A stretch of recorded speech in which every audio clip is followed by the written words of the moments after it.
هلو يا حلوين، عاملين ايه؟ يا رب تكونوا كويسين. النهارده عندنا فيديو حلو جدا.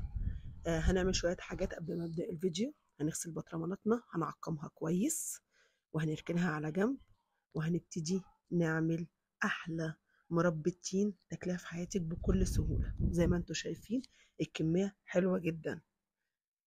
نبدا بقى كده. معانا قفص تين، القفص تين حوالي من 6 ل 7 كيلو.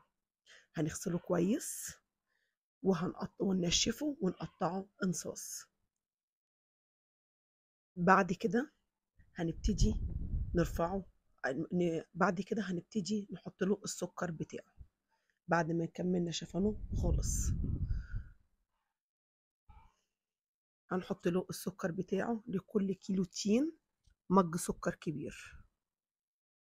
ده معيار مظبوط يا جماعة لمربى التين. السكر بتاعها يبقى مظبوط. الناس اللي ما بتحبهاش مسكر، حابة تزودي سكر زودي.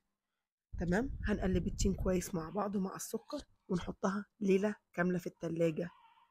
ليلة كاملة في التلاجة.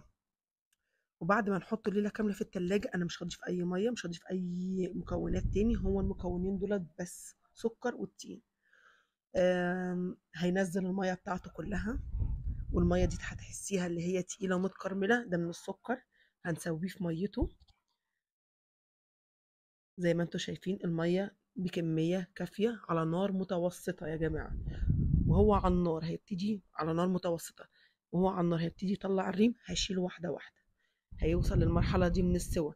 عايزة تسيبيه كده سيبيه، عايزة تضربيه نص ضربة اضربيه، عايزة تخليه بيوريه خالص زي ما احنا شايفين ممكن تعمليه نص ونص، اللي يريحك. دي حاجة ترجع لك وحاجة تبع ذوقك انت. والمربى هتقعد من 3 ل4 شهور متخزنة عندك في التلاجة. هتنفعك جدا في المدارس، هتنفعك جدا لكل الحلويات.